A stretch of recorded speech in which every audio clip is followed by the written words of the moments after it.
बिस्मिल्लाहिर्रहमानिर्रहीम। सही बुखारी हदीस नंबर 362।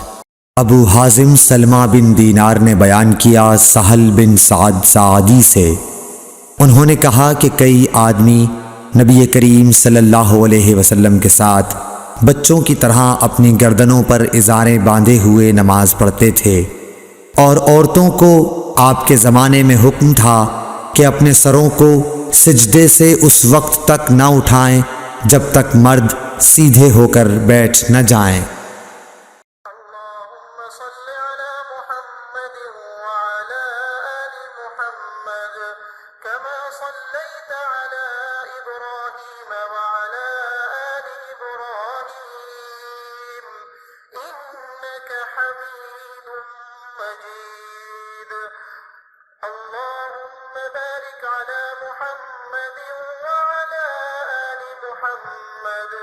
كما باركت على إبراهيم وعلى آل إبراهيم إنك حميد مجيد।